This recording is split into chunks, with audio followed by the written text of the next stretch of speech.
All right, we'll get started. You all know me, Carol White, the CEO of the New Mexico Restaurant Association. We are on daily calls with our members because in these crazy COVID times, we're just trying to figure it all out, and we're going to do that together here every day at 3 p.m. So for those of you, I'm assuming you guys are getting this email every day because that's where you're going to find our daily call on there. Tomorrow I do not have a guest, so it should be a short call. And then Monday we have somebody from the National Restaurant Association coming on. And I'm verifying that because they said they could come on for 15 minutes.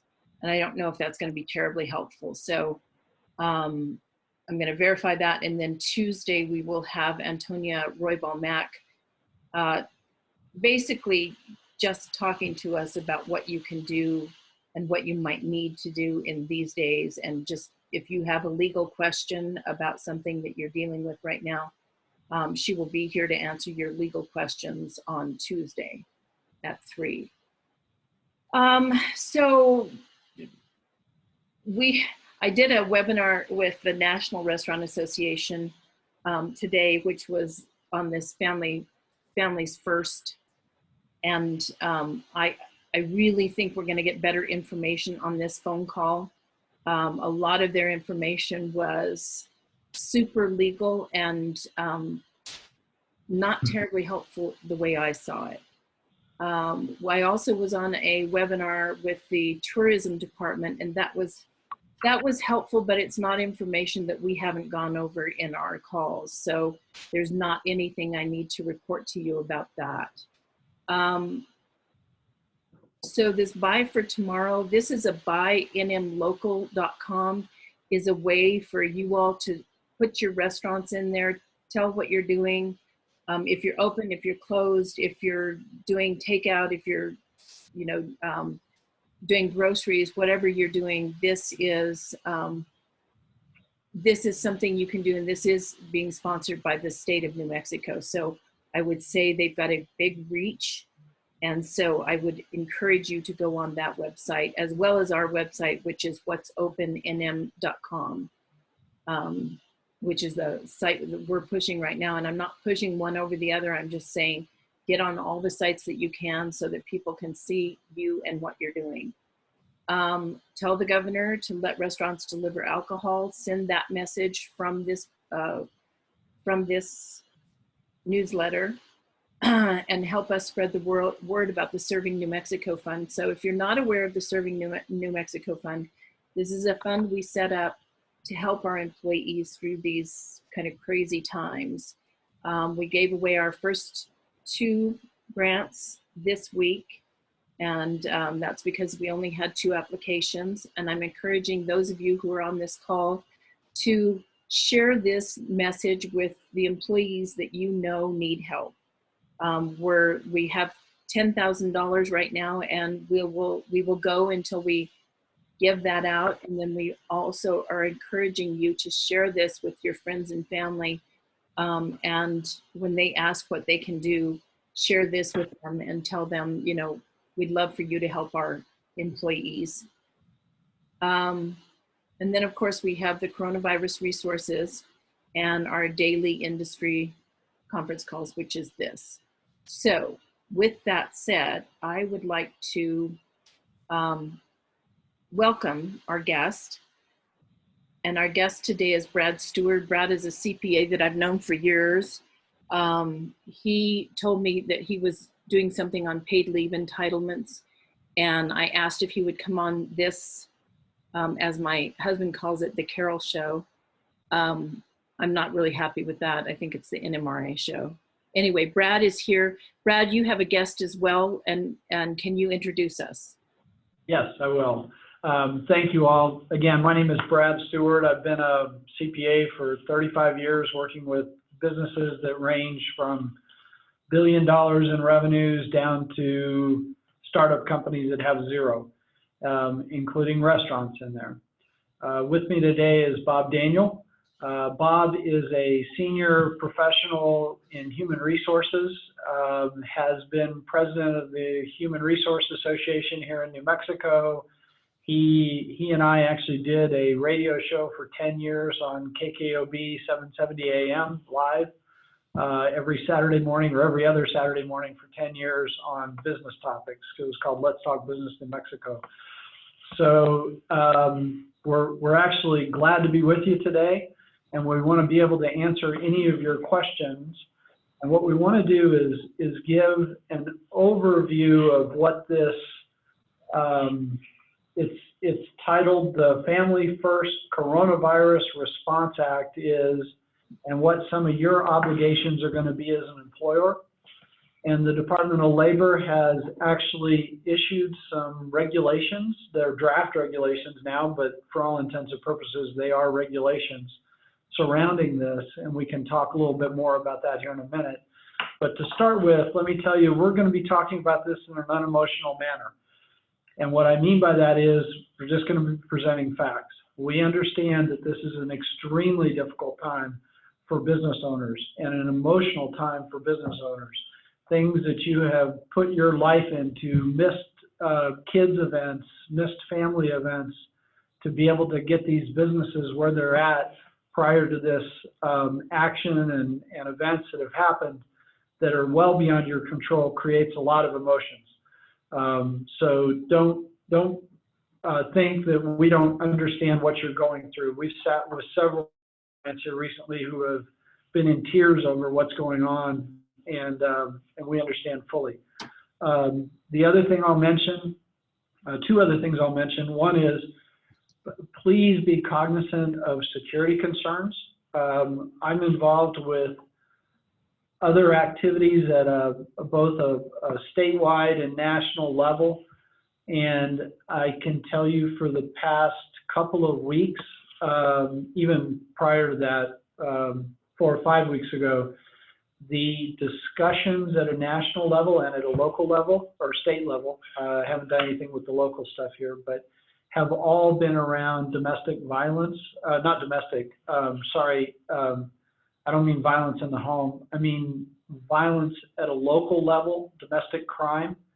That's one issue that I think is high on a lot of people's priority list, unfortunately on both sides, the people committing the crime and then the people trying to stop it. So just be aware, maintain safety precautions at your locations, because a lot of them are empty right now or reduced staff, so just be careful. The other thing I'll mention is, while this is a very emotional time, you may take some time for planning at this time. I think we're all aware of some of the metrics that are used in restaurants, the dollars per square foot, which we all know is a function of table turn and average ticket per table. Some of those metrics are probably going to go out the window when we reopen, because people are going to be more cognizant of social distancing and what customers may want when they when they go to restaurants. You could be looking at different business models in general, so just keep that in mind too. So with that, let's talk about what this paid sick leave and expanded family medical leave means to you as an employer. Sorry, I've got a dry throat. Wouldn't you know, all the symptoms that show up other than a fever are the exact same ones you get during allergy season here in New Mexico. So. I've been sneezing and coughing and yeah, I'm kidding. So Carol has put up a document that was issued by the Department of Labor that you should have posted in your place of business that talks about, effective on yesterday, April 1st, that talks about employees' rights under this program. The poster is actually pretty good at explaining exactly what's available to the employee and what the obligations are for the employer under the Act.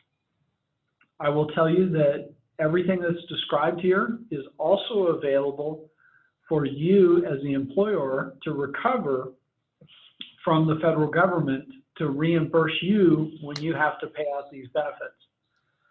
We're going to talk about the qualifications on that a little bit, which we'll get to here in a minute. But everything that you pay out under here, you have the ability to recover from the federal government as long as you pay it out in the manner that's listed here and in accordance with what the requirements are. I probably should have said also up front, I didn't say either one of us are attorneys, and that is the case. Neither one of us are attorneys. So if we're giving you just the data and not legal advice. And if you ask questions for legal advice, we won't be able to do that for you. But the items that are up here are available for you to recover. And there's actually an IRS form out there. It's 7,200. And instructions as to how to fill out the form to be able to recover the dollars that you spend under this program.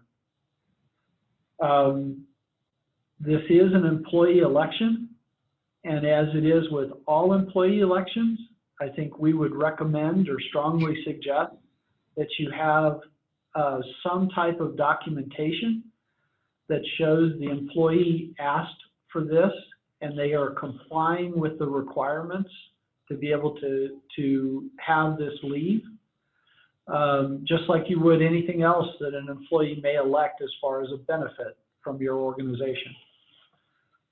It is not intended to be a way to compensate people for the inability to work. So what I mean by that is this is intended to be a paid leave if an employee has an impact as a result of COVID-19.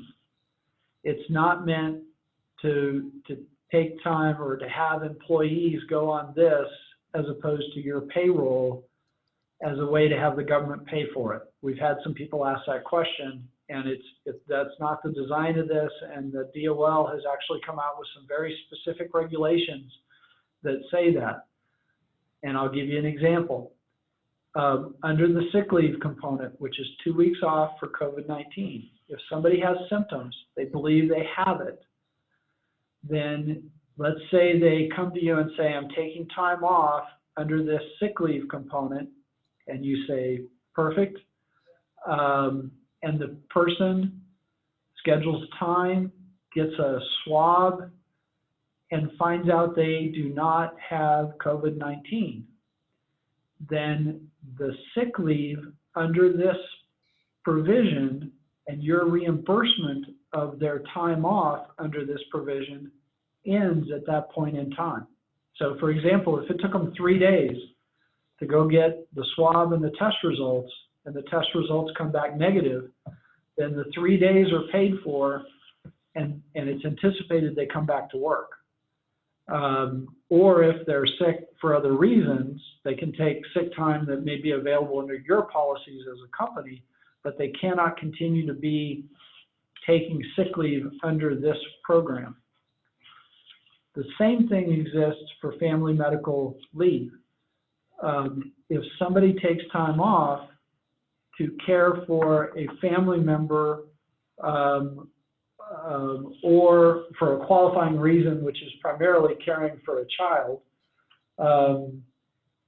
who may be off due to the whole COVID-19, it doesn't mean now they have 24 weeks of family medical leave. That 12 weeks still stands. It's just they modified it through December 31st of this year to allow this to be a provision where you could take time off under that 12-week scenario and as an employer get compensated for it. So it's not meant to add anything to stuff that may already be available to them, except for the COVID-19 sick. You know, that is not supposed to be something that causes them to lose sick leave at your organization. And with that, I know Bob's got some highlights here too. I'll let him talk about it a little bit, and then we'll open it up for questions if that works for you, Carol. Yeah, that'd be great. So the first thing to remind everybody is the Family's First Coronavirus Response Act only applies to employers with less than 500 employees. So if you're over 500, you're not covered by this. The expectation I believe it was Mnuchin said, if you're over 500, you should be offering these kinds of services anyway, and the government's not going to subsidize it. Again, the employee has to be covered, has to elect to be covered, and they have to meet the qualifications. You look, I think Carol's got there are 6 different reasons that you could qualify for paid emergency sick leave, and you have to meet one of those to be eligible. And then I think Brad already hit it, but it's important to note that your business has to be operating to be able to offer benefits, and the people that you're dealing with have to be on your payroll to be subject to these rules. The employee has to have been an employee for 30 days. There's no hours required. It's just they have to have been an employee for 30 days. There are no carryovers on this benefit, and there's no requirement to pay it out. So it is absolutely use it or lose it. If you're eligible, if the employee's eligible, they need to take advantage of it, or it goes away as of 12/31/2020, at least at this point. It's worth noting that from an employer standpoint, the wages that you pay under this act are not subject to FICA for the employer. They are subject to, the wages paid to the employee are subject to FICA and Medicare, and the wages that you pay are subject to Medicare as well.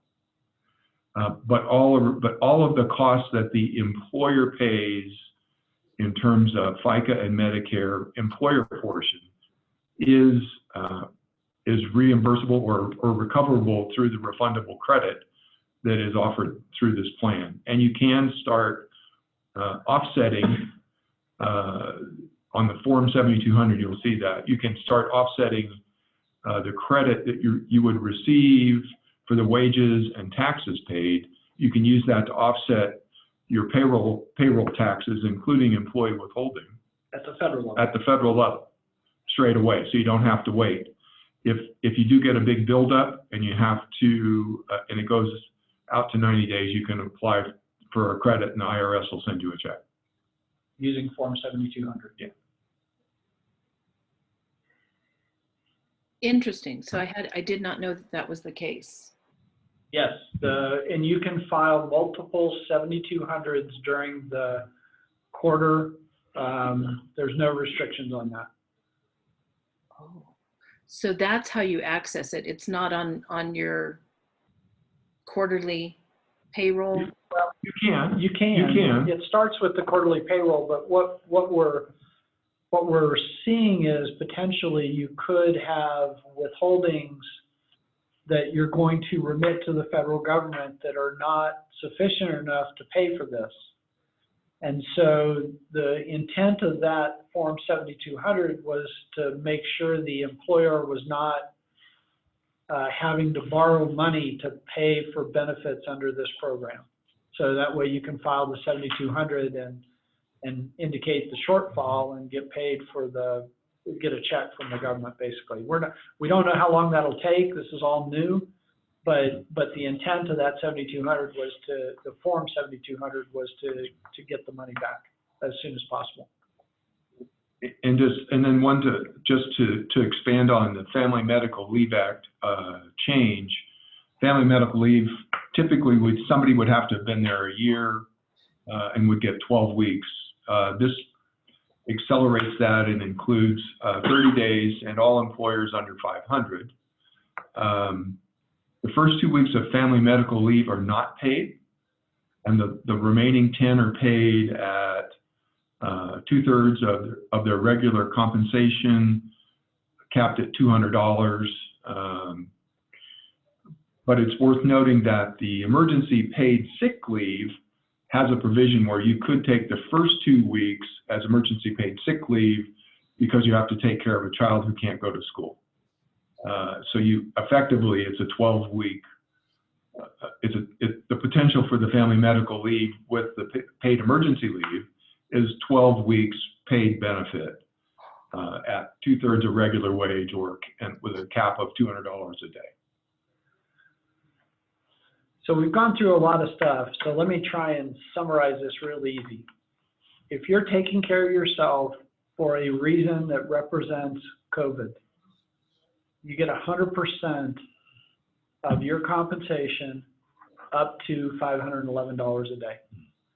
If you're taking care of somebody else who's either sick because of COVID or is caring for, let's see, that one also includes the caring for a child, right? Right, No. right. Well, yeah, that's, same, yeah. same. Yeah, so you're caring for somebody else, you get 2/3.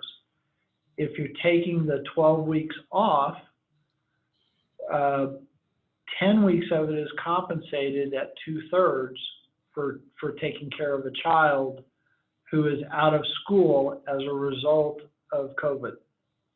And that child has to be 17 or younger. If they're 18, it doesn't meet the criteria.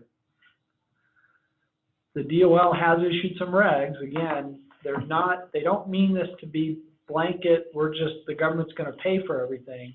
They even specifically stated and gave an example in the regs that said, if somebody has to be home for a period of time until some other methodology is determined to care for the child, then that's when the process stops, that the family medical leave stops.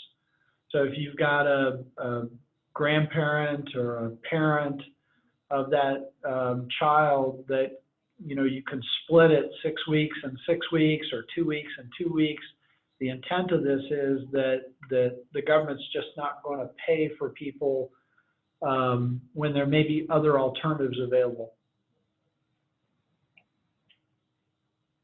So with that, I thought we'd kind of open it up to questions, if that's okay with you, Carol. And I don't know, Carol, if you have specific questions that you want us to deal with, or if they're typed in, or if they're just asked on the phone. It's up So to I've you got guys. I've got two that are chat questions, and I'll ask you those first, and then this group is pretty well aware that they can unmute themselves and ask a question, but let me get through these two first.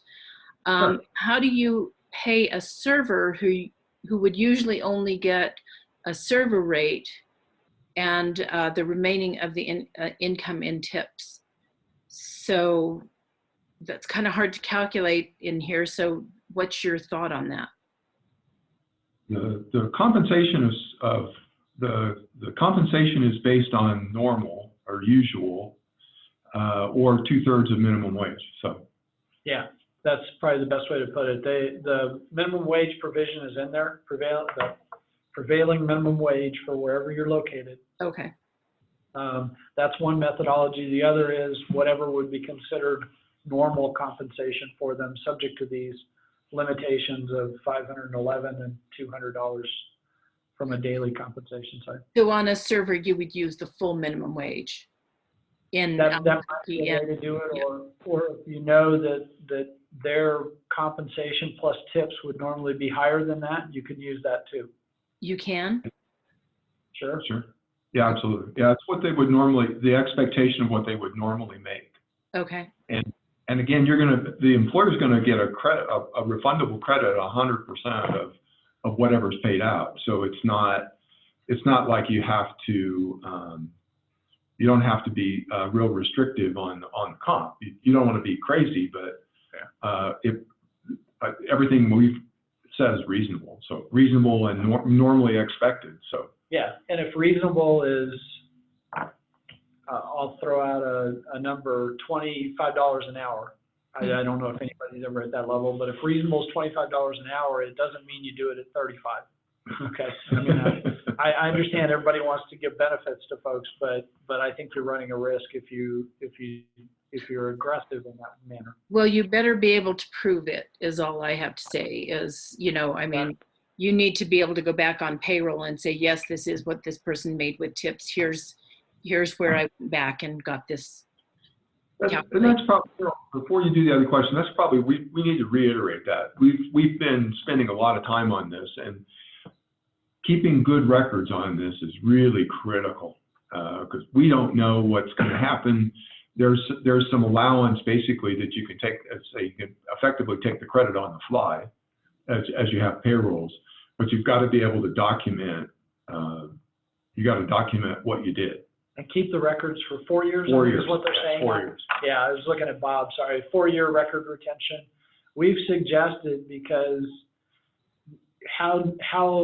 who knows how long the website is going to have these posted orders once all this, gets cleared up. So we've suggested downloading the original governor's order to declare the emergency, and then the Department of Health orders that cause the restrictions to people's businesses, to make sure and get those, print them, download, whatever, if you store them electronically, whatever your methodology is, but I would have those stored along with payroll records to support how you determine the reasonable wage.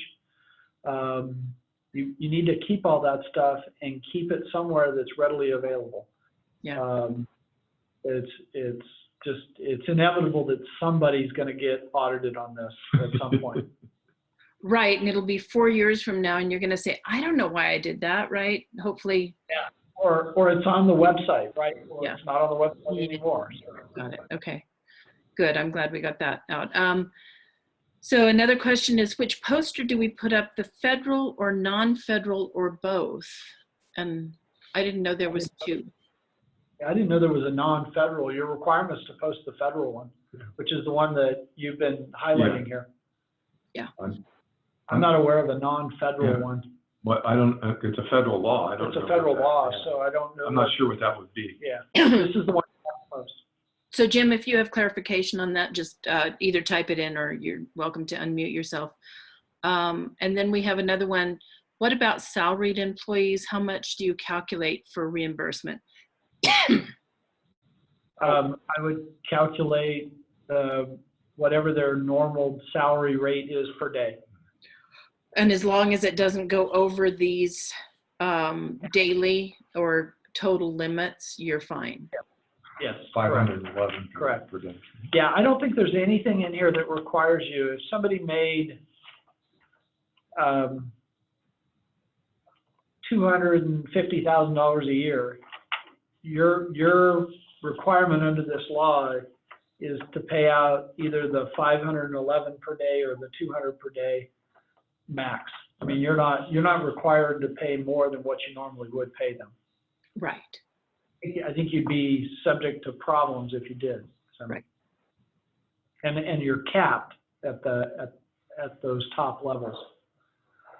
So another question is, my understanding of this conversation is that this is only for employees who claim to be sick or have become sick during the time period when they were working. Is this correct? And just to be perfectly clear, this didn't start until April 1st. So it didn't start until yesterday. So That's any correct. employees that were sick prior to that, you don't have any obligation under this law. Correct. So it's just from this point forward, any employee who is working for you, not the employees that you have laid off. Correct. Yeah, there's nothing retroactive in this at all. Right, and it's not just for those that are sick, it's also for somebody who is caring for a child whose school or place of care is closed due to COVID-19 related reasons. So keep that in mind, because it's not just because somebody is sick or caring for a sick person. It's also because they're caring for a child whose school is closed. Yes, And but they don't. it's only those that are employees on April 1st forward. Right, okay. What documentation does the employee applying for this sick leave need to provide? It's an interesting one. You can, just like any sick leave, ask for documentation to prove that they are sick under these criteria. So for example, if somebody went home, they said, I'm saying I'm sick under I personally believe I have COVID-19, then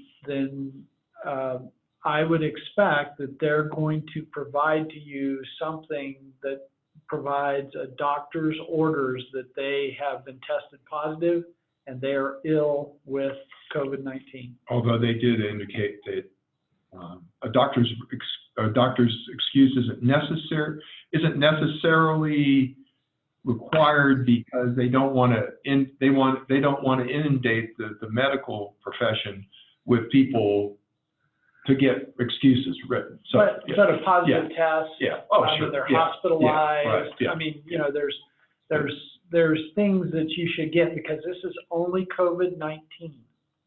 If they have the normal flu, this doesn't apply. And if you try and get reimbursed and don't have that documentation, I think you're going to be questioned on it and probably be disallowed the money at some point.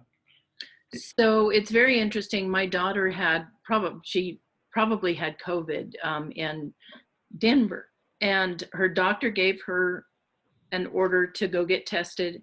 She couldn't find any place to get tested, and they basically told her on the website that if testing would not change the direction of your treatment, then you can't get tested. That's good enough. That can happen. So if a doctor says, you know, we're not going to test you, you have it, that's another documentation that you could have. Yeah, that's good enough. To provide that. So I think, you know, I wish everything was cut and dry, black and white. I can tell you these things are so fluid that stuff's changing all the time. So you just have to use best judgment.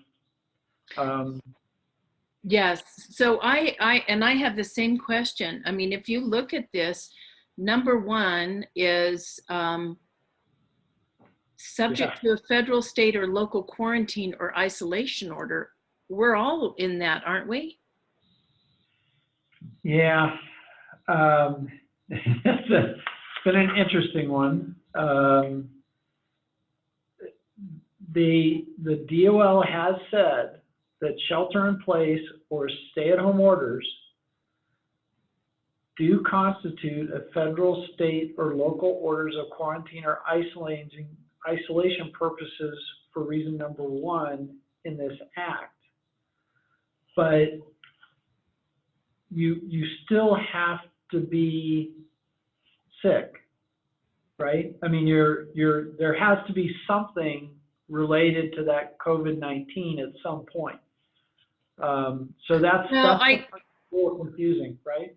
So I'm going to read this because it's really that first sentence. If an employee is entitled to take leave related to COVID-19, if the employee is unable to work, including unable to telework, because the employee is subject to a local quarantine. So really, you know, a lot of our employees they're not able to work because of the quarantine, but we couldn't put them all under this. Sorry. Well, see, here's what they're saying though too. They say, well, the DOL holds that if no work is available, then the employee isn't eligible for paid sick leave.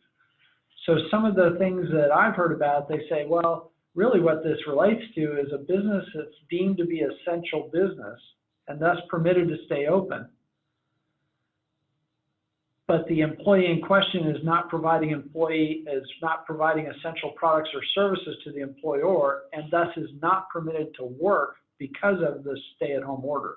It's some nuances there, but the people have been trying to figure out how this could actually work if under this general stay-at-home order. Does that make sense? I mean, I hope it does anyway. There's some specific guidance that the DOL's come out with, but everybody's trying to figure out. If really, so what they're trying to do, and in the other guidance, maybe it's not in this guidance, but in the other guidance, they're really telling you that if they're unable to work because of the quarantine, put them on unemployment. Well, yeah. Let me try and state it a little differently. If your business is closed because of the order, that means they're unable to work, and that doesn't qualify under that order. If your business is open and deemed essential, but because of the quarantine, there's no work for that person. In other words, your business is open, but there's no work for that person, then this might apply. But that's how, I mean, most restaurants are in that situation. We're partially open, but there's there's not enough work for most of our employees. So we've put them all on unemployment rather than taking advantage of this. So, I mean, one way or another, the government is paying for it, but when you look at our unemployment bucket in New Mexico, it just scares me how we're going to drain that so quickly. And Yes, the federal government is printing money, and so why wouldn't we? Anyway, it's hard. So give me a place I can go to get the additional information, and I will post it tomorrow on our newsletter. So just and Bob, later, Brad. Yeah, I did. Yeah. Bob's got another example. So out of the temporary DOL regulations, it's along this conversation is an employee subject to one of these orders may not take paid sick leave where the employer does not have work for the employee. This is because the employee would be unable to work even if he or she were not required to comply with the quarantine or isolation order. Mm-hmm. So, for example, if a coffee shop closes temporarily or indefinitely due to a downturn in business related to COVID-19, it would no longer have any work for its employees. So even if you're sick, if there's no work, there's no benefit. Okay. Okay. And it's interesting. So I mean that's on point for restaurants. Right. Yeah. So I get your question, and I think it's a good one to ask, but I think you're probably at risk if you don't follow that guidance. And we can give you the DOL location for all these temporary regs. I think it's a searchable PDF. Is that correct, Bob? Yeah. It's a searchable PDF, so you can search for keywords, and there's some pretty good examples in here. Yeah, it's only 121 pages. Yeah, but you can search. Well, that's really short compared to some of these other ones. Oh yeah, the latest one's over 800. So. But that's just the reg. Yeah, I know. These are proposed regs. Yeah. But it is searchable, and they do have some good examples that are on point. So you'll get me that link, and we'll send that out tomorrow, and it will be on our website as well. So we have another question. How do we handle an employee that says they're sick and refuses to get a test for the virus, but still requests the sick pay? And then there's a second part of this, and if an employee says their mother with whom they live is positive for the virus and wants to take off, but also has refused to be tested, are they eligible for this sick pay? They don't have to. Well, we'll take the second part first. If somebody's staying home to take care of a sick loved one that's tested positive, they're eligible for the lower benefit. So they would be eligible for the 2/3 of salary or 2/3 of comp, or cap of 200. Right. And that would be again, that's only for 2 weeks. So again, the only time you get to the 12 weeks is if it's for a child that's out of school. Yeah. I think both of these though are wanting to know, if they're refusing to be tested, but they're saying they have COVID. If they're taking care of someone, they don't have to be tested. And that person doesn't have to, the person that has it doesn't have to be tested, or they don't have to get a sick. Well, there has to be, then you get back to, there has to be evidence that they are doing this because of COVID-19. Yeah. The easiest evidence is take a test. Yeah. But the other evidence is a doctor has said you cannot go to work because you have symptoms such that, even if we can't get you a test, you have COVID-19. And I think if people are refusing to do anything else other than that, then you're probably to your other sick leave if you have it. And if you don't have it, you deal with them however you normally would.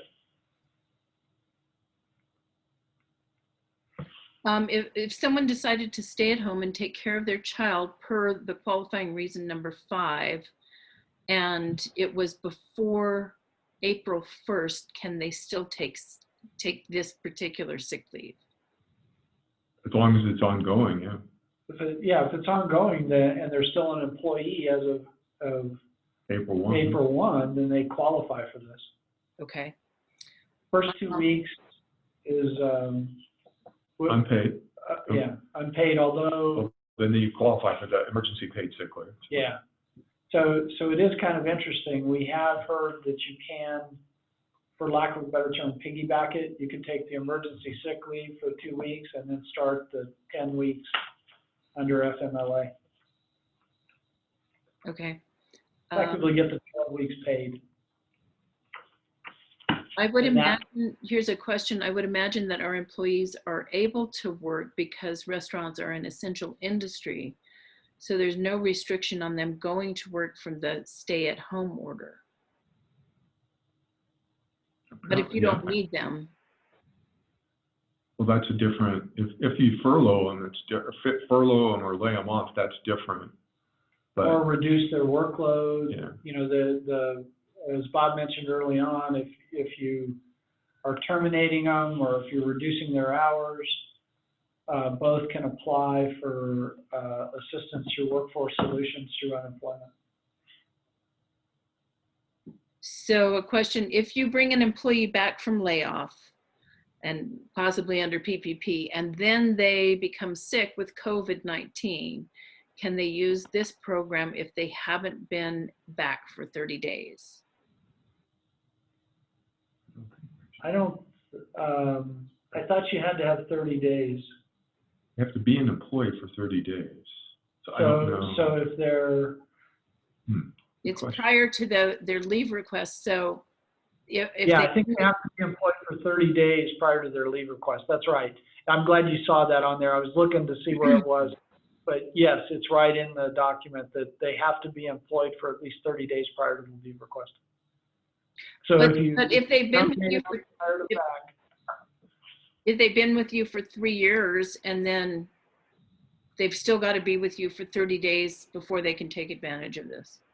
So if you terminated somebody in February, let's say February or March, first of March. Yeah. You terminated somebody and you hired them back in April or May for that matter. I don't know how long this is going to go on. They have to be employed for 30 days to take the request again. Okay.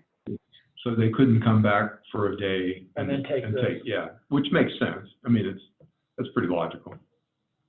Well, to a degree, but if we bring these laid off employees back under our employee with the PPP and somebody gets sick 2 weeks into that, we want them to leave, right? We want them to take this COVID anyway. So anyway. I get it. This is the rules if you want to be reimbursed. PPP, of course, is a whole different methodology of getting funding back or getting funding. Yeah. Well, we went over that pretty extensively yesterday, and everybody still has lots of questions. Of course, that regulation hasn't even been written yet. So. Yeah, I talked to Brad as well. I've known Brad a long time. We talked last evening. He said, "I hear you're at bat tomorrow." So we talked a little bit, and I asked him what he went over. And I will tell you, I thought his advice is exactly what I would give you. I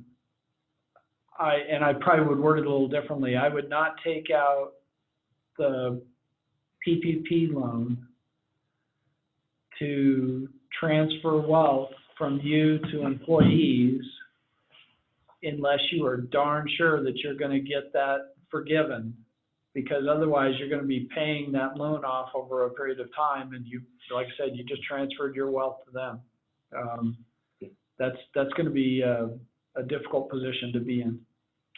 Yeah. And y'all probably talked about it yesterday, but the unemployment, the whole unemployment benefit process has been changed so much that with these acts that, you know, you don't have to look for work anymore.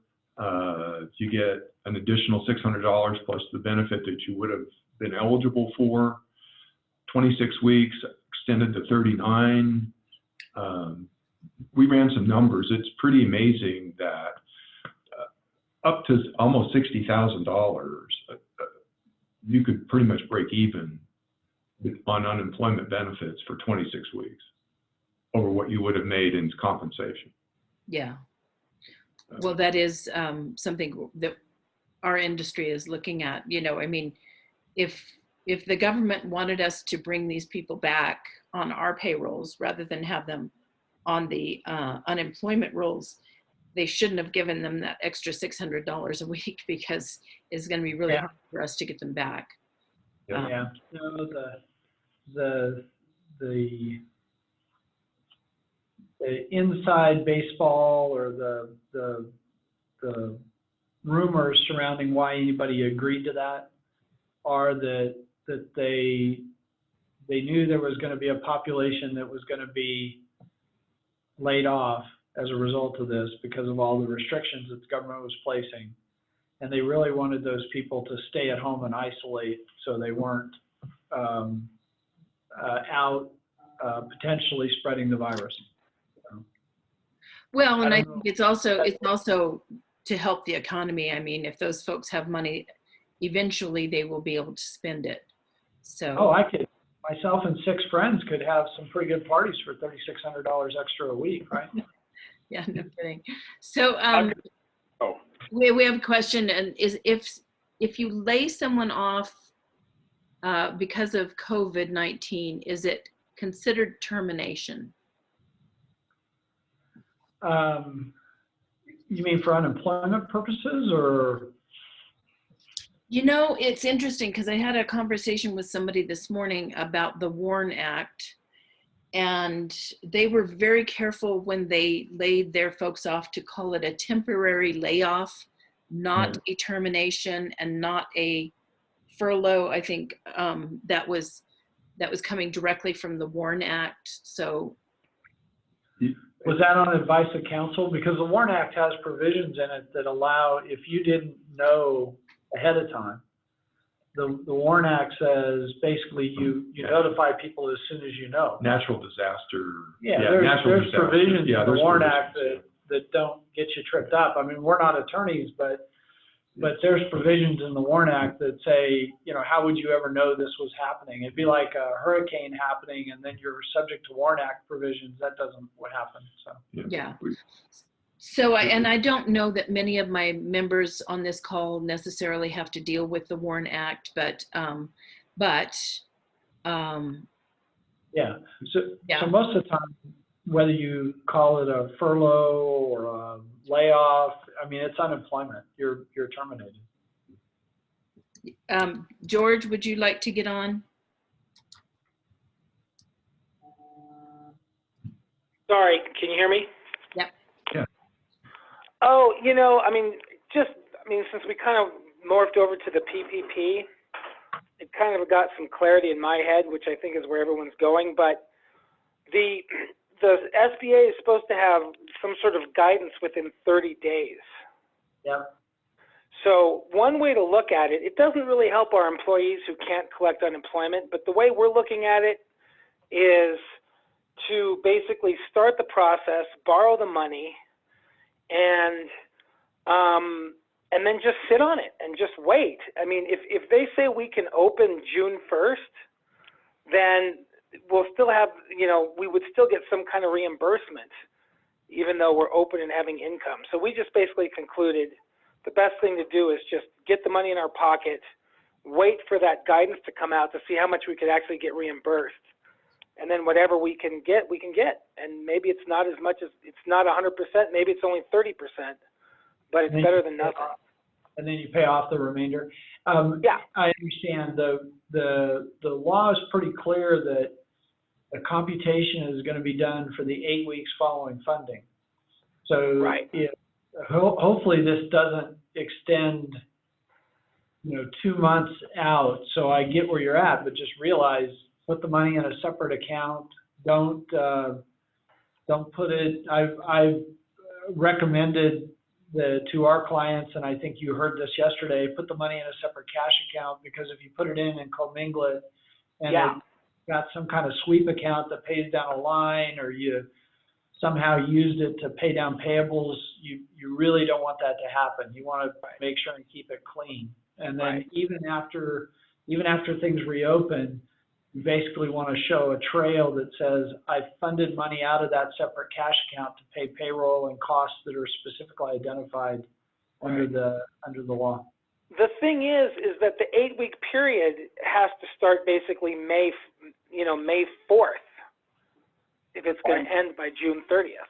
Right. No, the applications for the loan, the period for applying for the loan ends on June 30th, not the funding. So it's subject to two limits. 350 billion, I think, was one number. Right. The application process starts tomorrow, 8 a.m. Eastern, on April 3rd, and it ends on June 30, subject to the 350 billion cap. I have heard rumors that there's a lot of people thinking that the money's going to be gone by noon or 3 o'clock tomorrow. Oh my. Oh, wow. That's demand. The numbers are just staggering what's going to come in. Brad, this is Jim Guthrie. Can I just say one other follow-up though question before we leave it? Sure. Couldn't I ask I can apply tomorrow. Yes. Couldn't I ask my banker though to not fund it until later? Well, that's interesting. So you're going to file an application. That doesn't mean you get the loan. There'll Right. be more requests. So the application itself is pretty easy. There will be more requests from the lender. Then there will probably be additional requests from the lender. Then you'll go through the normal closing process with the lender. So I'm not anticipating that just because you file an application tomorrow on the 3rd that you'll get funding on Monday. I mean, this is going to be subject to the kind of normal processes. And I think a lot of lenders have actually been turned into grant writers, if you really think about this, because they're going to be underwriting based on your ability to get it forgiven. And so I think there's going to be some interesting covenants and restrictions potentially in some of these loans. Great. Okay, Brad, thank you very much. Sure. So George, get in line. I did. Oh, I'm getting in line. Don't worry. Okay. And somebody else had a question. Yeah, this is Brad. This is Jim Guthrie. You know, Liz and I own the Great Harvest Bread Company. I know you well. So across the street from us. Yeah, we're going to apply. I'll apply for the SBA 7, the PPP thing tomorrow morning. I'll get up really early and do it or whatever. But my understanding is, you know, to get that forgiven, you pretty much have to keep people on the payroll. And if our hours are reduced, or hours of operation, you know, the head of Great Harvest Corporate was saying, well, basically you can't cut their hours more than 25%, which would mean bring people in and not have them have anything to do so that we could spend that money to pay them. Would it just be better to lay them off so they can get unemployment and just handle it that way? So, yeah, good question, Jim.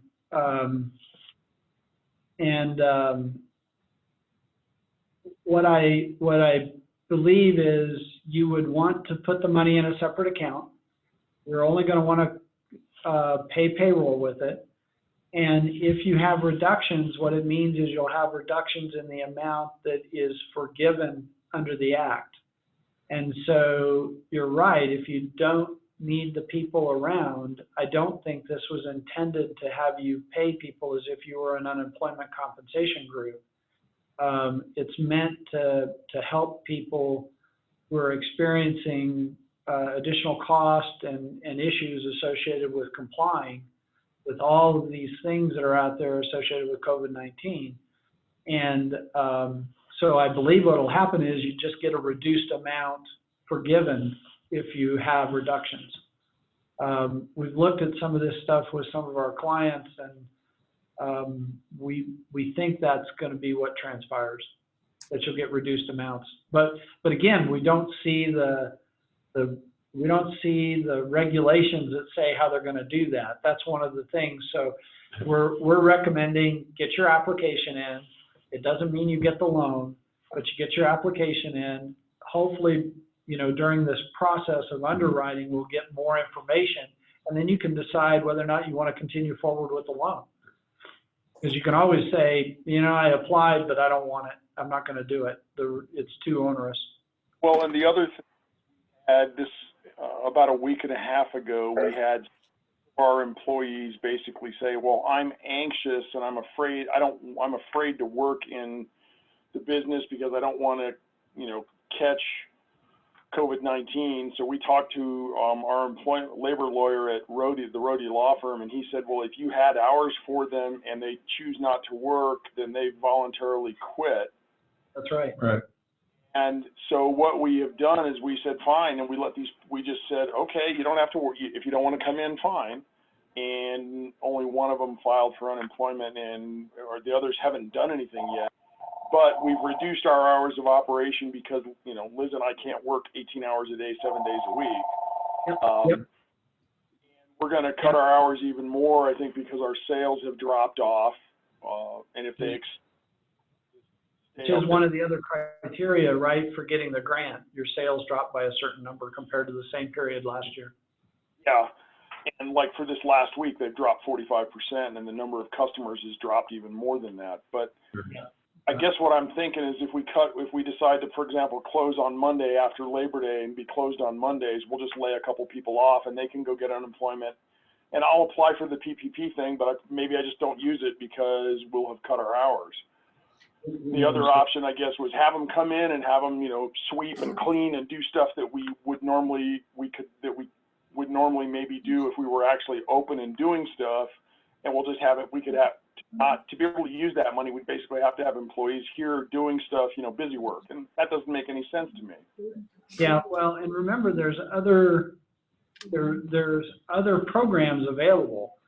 The employee retention credit is another one that's available. You can't commingle these things. So if you apply for the payroll protection program loan and take out the loan, then you can't do the employee retention credit. But that other credit that's a tax credit.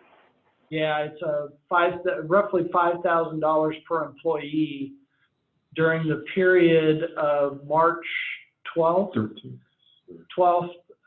it's applicable for any quarter in which there's certain orders that are imposing restrictions on your business. So if the governor lifts all the orders on July 2nd, then you're able to take the credit for the quarter that ends September 30. So you can keep taking the credit for that quarter that those orders are in place. So that might be a viable one, but it's limited to $5,000. Their compensation up to $10,000 that you pay during the quarters, cumulative during the year, but it's by quarter, and and it's 50% of that $10,000 is a available credit. That also covers their healthcare costs. So if anything employer paid healthcare wise is added into that number. I have a question about that, Brett. I want you guys to know that we do have somebody coming on from the National Restaurant Association on Monday. Sorry. And I'm specifically asked them to talk about the employee retention tax credit. Yeah. So we may have to wait until Monday to hear about that. And Joe has had his hand up for a while. Yeah, Joe, go ahead. Thank you, Carol. I appreciate it. Hey, Brett, it's Joe from Lex again.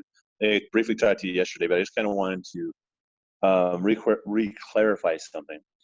So if I bring back my employees, and let's say to bring them whole again, I have to pay them 150% of, let's say, their salary for the first 2-week period. Would that be covered on through this PPP amount, I guess is what I'm saying? Is that 50% I had to make up to make them whole again, along with them starting to make their regular salary, does it still fit within the guidelines of this 8-week period from origination? You're saying you basically pay them a sign-on bonus for a 2-week period or some. Not so much a sign-on bonus, but the money that, let's say I had to cut their pay for the last 2 weeks because business levels had dropped to minimal, obviously, to get them to whole the first 2 weeks or whatever the time, I would have to pay them 150%.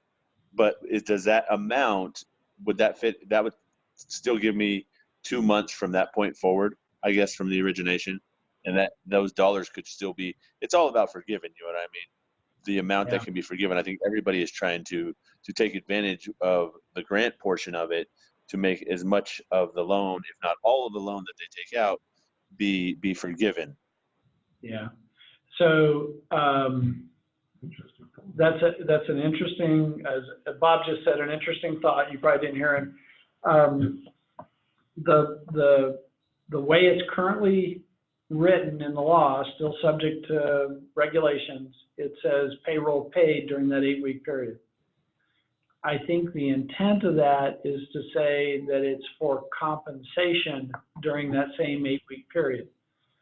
So if it were me, I'm not sure I'd say it's compensation for the prior period prior to getting the loan. Right. I'd probably say this is a retention bonus or something that, and I'm not trying to say, we're trying to circumvent the rules, but I'm not sure I'd say it's for past pay, Yeah.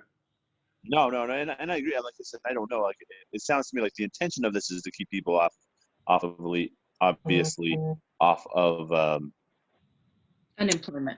Off of unemployment. You know what I mean? And so the intent of this whole thing is, I mean, it would be fine whether it's paid as a retention bonus or whatever the case may be, because I mean, I think it's all for the greater good. But I just want to make sure if that money is paid out, it still counts towards the forgiven amount, because the more we pay in payroll, essentially, is the more we can use the other 25% for other things such as rent and utilities and things of that nature.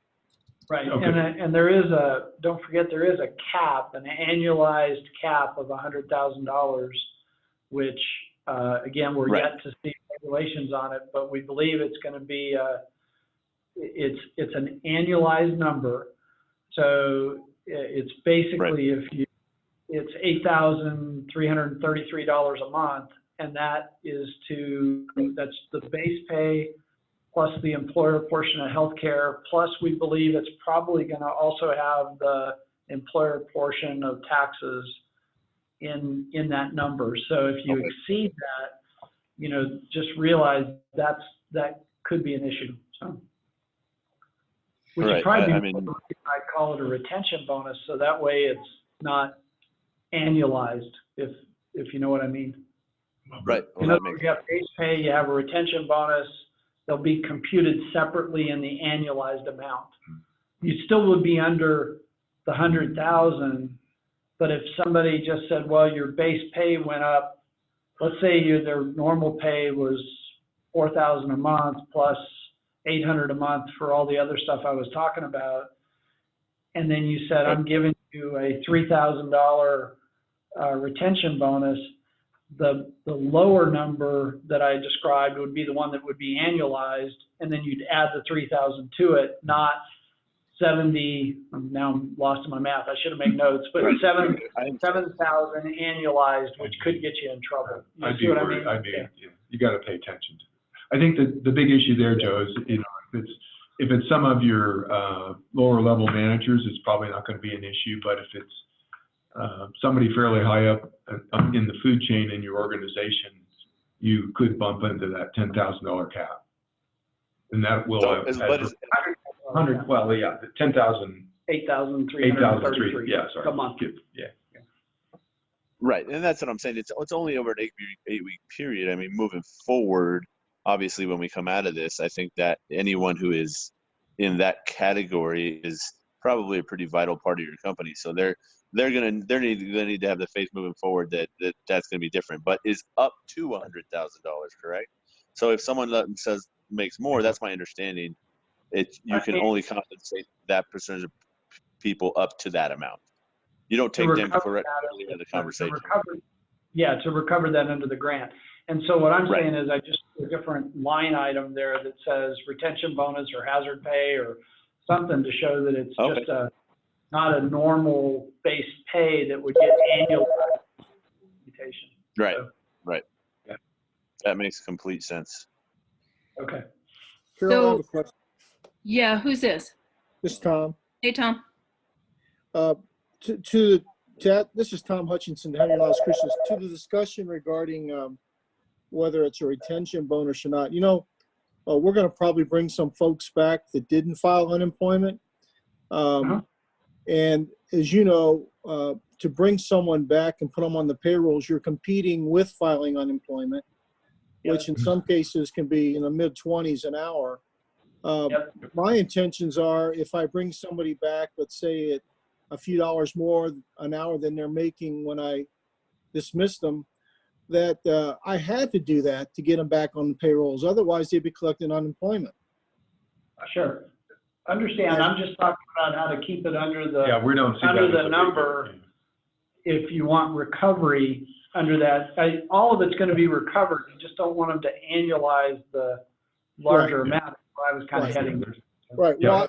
Well, my intentions are to argue that that is forgivable monies too. I mean, Well, they've created the environment here where we have to pay folks more than what we were paying them to get them to come back. That's not a problem, but again, the only thing you're going to get forgiven or granted is up to that $8,333. Right. That's correct. That's correct. Okay. So the second question I had, Brad, to your point, you got a few of us nervous and jerky about running out of money by noon tomorrow. So I'm sorry. I got on the phone to my banker right away and I said, I want to be first in line. Okay. So here's the deal. They can get me in their system and have all the paperwork done at the bank, but it's not clear to them that just the protocol exists right now with the SBA to get a GP number. Yeah, it's interesting. I haven't heard how the stuff I heard from Treasury is it does not have to go through the SBA, and that's the part that I think most of the banks are still waiting on information to understand how they're supposed to do this. That's correct. The other thing I will tell you is I have heard that Treasury has said flat out that if it exceeds the $350 billion, they will go back to Congress to get more money. Okay. So I want to quickly interject something really quick if you have a second. I just was on a blog earlier, a financial blog, and someone had run a model, and by Monday evening they're saying that there have been $500 billion requested. So that's 2 days. Yeah. I'm with you. I mean, which is crazy. Yeah, that's why I think it's gonna overwhelm the 350 billion. Yeah, you can't. And you said it was 8 o'clock Eastern, correct? 8 a.m. Eastern is when it starts. That's what I understand. That's when the gates open. Yeah, and okay. You can't shut down a $23 trillion economy in the United States. There's enough money to pay for that, and we've got to get to a point where we get people working again and the economy rolling. The government just can't make all that up.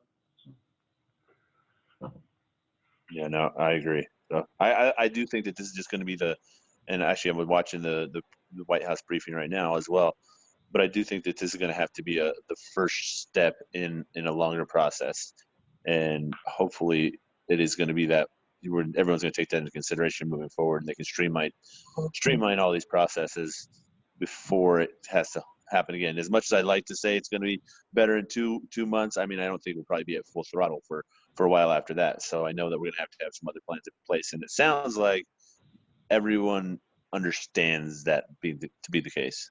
I think so too. The airline industry after 9/11, I worked for Boeing when 9/11 happened. The airline industry 9 months later, 10 months later, still wasn't back to even close to what it was before 9/11.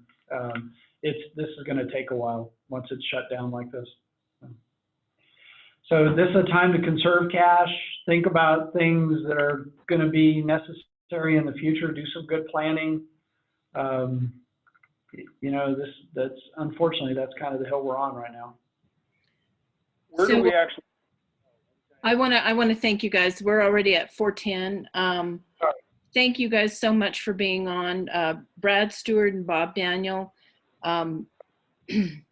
with Pulako's CPAs, right? Yeah, you pronounced it right. Been around 60 years, hopefully 50 more.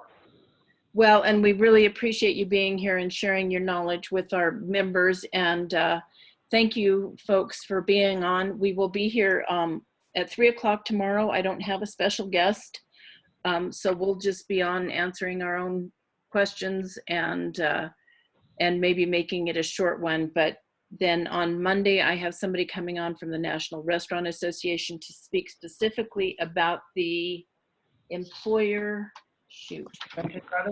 retention tax credit. And then on Tuesday, we've got Antonia Roybal-Mack, our attorney here at the association, and she's going to answer your legal questions. So thanks everyone for being here. Any last parting words from Brad or Bob? Well, we're available anytime. So if you want to talk about another subject, Carol, just reach out. We're available anytime to help. Okay. All right. I really appreciate it. Thank you all. Thanks. Thanks, Carol. Bye-bye.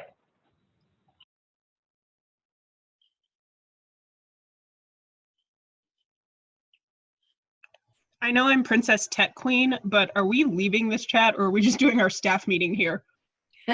That's funny. I think we better get on a different one. Okay. I'll pull it from my email. I've got to render this. Okay. That's all. Yeah.